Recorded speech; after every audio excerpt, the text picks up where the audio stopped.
Hey guys, Brett Weiss here. Welcome to another video. If you're new to the channel, hit that subscribe button. Daisy would really appreciate it. Let's get to 7,000 subscribers. With your help, we can make it happen. Let's talk about 10 things people are talking about online, in YouTube videos, comment sections, social media, whatever. Things that people just don't like about the Nintendo Switch 2. Now, I'll say a couple of things that people are overwhelmingly positive about the console as well, but I've got 10 things that people just don't like about it and hate it in some cases. And number one is really a doozy. So let's get started. Right, Daisy? Let's get to it.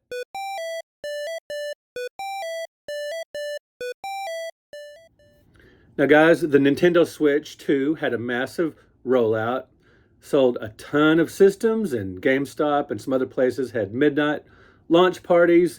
People like the bigger screen. People are having a blast with Mario Kart World. There's faster load times, better graphics, smoother gameplay compared to the original.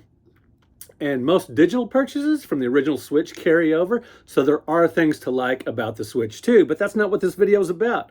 It's what 10 things that people hate or can't stand or at least dislike about this awesome console. Now, I do not have a Nintendo Switch 2. As you know, I'm a late adopter. I'm a retro gamer. I'm still playing my Television and Odyssey 2.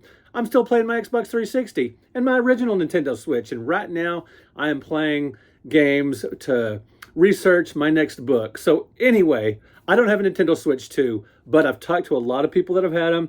I've looked online, and I did some research here, and I came up with the 10 things that people don't like about the console, and I'm listing them in order from 10 to 1, in order of the prominence that I discovered online. These things that just people don't like about it or disappointed with or whatever. Let's get to it. Number 2. Number 10, lack of OLED display. People thought the actual Nintendo Switch itself, the screen, might have an OLED screen like the Nintendo Switch OLED. After all, this is an upgrade. This is Nintendo Switch 2. Why not have the better screen?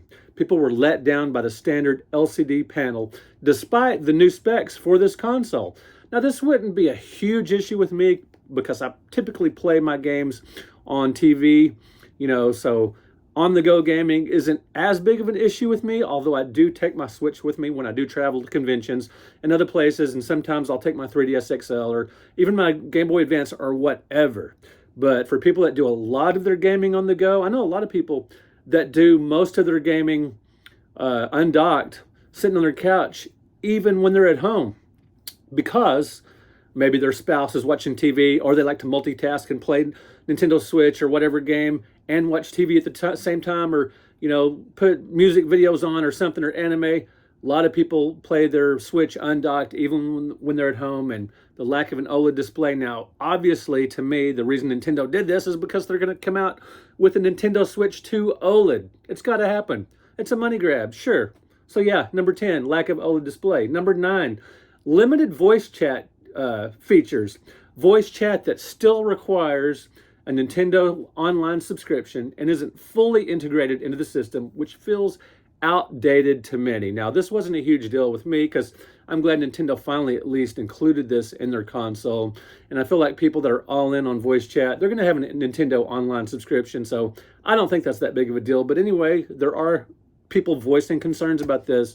Didn't think it went far enough. Number 8, inconsistent battery life. I've heard this from several people, and I've heard about it online, obviously, or it wouldn't be on the list. Number 8, reports of battery life varying wildly from 2 to 6 hours, depending on usage, have raised concerns about portability.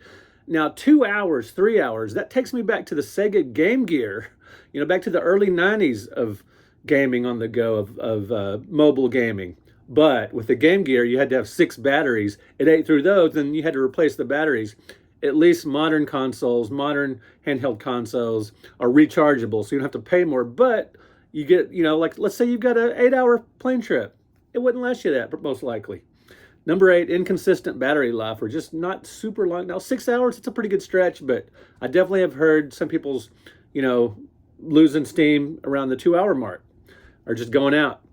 Number 7, limited game library at launch. This is a common theme with Nintendo consoles. Now, the original NES had a bunch of, well into the teens, 16 or 17, 18, something like that, original Nintendo NES launch titles. You can let me know in the comments. Can't remember off the top of my head, but many users feel the Switch 2 launched with a relatively small selection of exclusive or next-gen games, making it harder to justify upgrading immediately.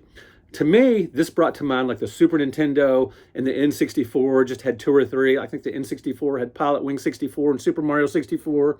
Super Nintendo had Pilot Wings, Super Mario World, and one other. Yeah, limited game library at launch. Pretty common with Nintendo consoles. That wasn't a super shock, but still disappointing for some. And kind of lame, to be honest with you. Number 6, high price. New titles, especially first-party ones like Mario Kart World, have launched at prices up to $75, drawing criticism for being unusually expensive. At $450 for the base unit and even more for bundles, many feel the Switch 2 is overpriced relative to its power and competition. Now, for a guy like me who grew up in the 70s and 80s, and having to, seeing the television available for sale in 1980 at $300, which would translate today to about $1,000 or more, and the Atari 2600 being $250, $450 for a base unit and more for bundles, and $75, $80 per game. Yeah, that seems expensive compared to, what you were paying for a couple of years ago for the newest consoles, the newest games. But in retrospect, just taking the entire history of the industry in consideration, these high prices aren't too surprising to me, especially in the light of today's very unpredictable economy. And I'll leave it at that. Number 5, limited internal storage. Now, this one gets my goat.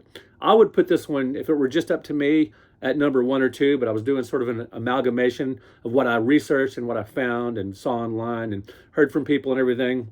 Number 5, limited internal storage. This makes me insane. I'm still playing my Xbox 360, still adding games to it with a massive hard drive, and I still haven't filled it up.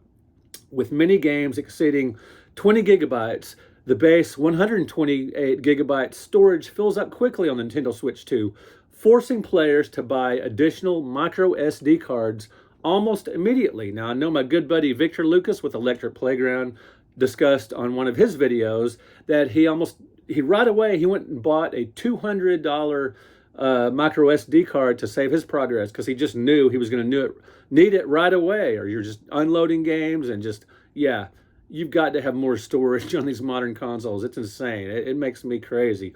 Limited, and I love the old school memory cards. That was so convenient.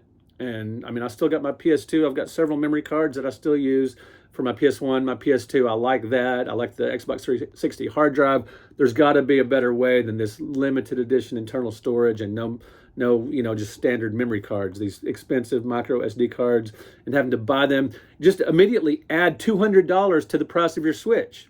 Think about it that way. That's an expensive console.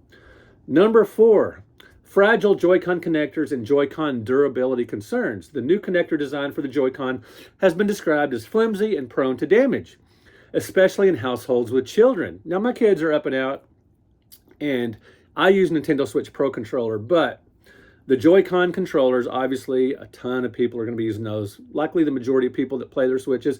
And I haven't heard my friends or people that I talk to that play the Switch to have this concern, but I've seen it online, and it's definitely a problem. Number 3, unresolved stick drift problems, another controller-related issue.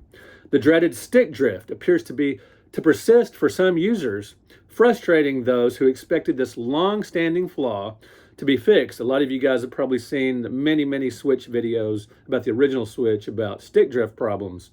Switch Pro controller is essential. I love my Switch Pro controller for my original Nintendo Switch because much more like a normal standard controller than the Joy-Cons, which I've never liked. But I've heard that stick drift can still be a problem even with a Pro controller. Rich with Review Tech USA, he did a video about stick drift for the Joy-Cons still being a problem. So yeah, this is definitely an issue. It's surprising that this wasn't fixed from the Switch to the Switch 2. Let me know in the comments if you've had this problem or any of the problems on this list or what you think about this list. Number 2, the increased move to digital brings up questions of ownership, preservation, long-term access, storage considerations, the fun of collecting physical media. I mean, let me know in the comments what you think about the increasing move away from physical media and these key cards and all this stuff.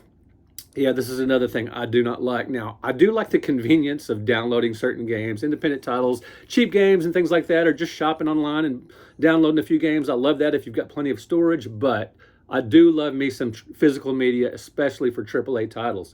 There's just something about a big, great game that you love, having a nice, physical, real copy of it on your shelf that no one can take from you, that's not going anywhere. Number one. Now, John Lester, my good buddy with Gamester81, he discussed this on his channel, on his video, and I was thinking right along these same lines. The Nintendo Switch 2 just doesn't seem like much of an upgrade. Looks like Daisy's ready to get down. The Nintendo Switch 2 just doesn't seem like enough of an upgrade over the Nintendo Switch in general. Yeah, it's got a bigger screen and better graphics and all this stuff marginally, but it seems more like a Nintendo Switch Pro, if you will, and not a Super Switch. And Nintendo, you really missed the ball by not calling this a Super Switch. Perhaps even you knew it wasn't enough of an upgrade. But if you think about the Super Nintendo to like the GameCube or the Nintendo 64, the Nintendo 64 to the GameCube to the Wii, the NES to the Super Nintendo. These were monumental leaps in terms of technology and capabilities and graphics and just different, being so much different. Just think about how much different the Wii was and how it was revolutionary. Yeah, the Wii to the Wii U wasn't a huge upgrade, even though it did have HD graphics. Anyway, most Nintendo consoles, when you go from one to the next, is a huge upgrade.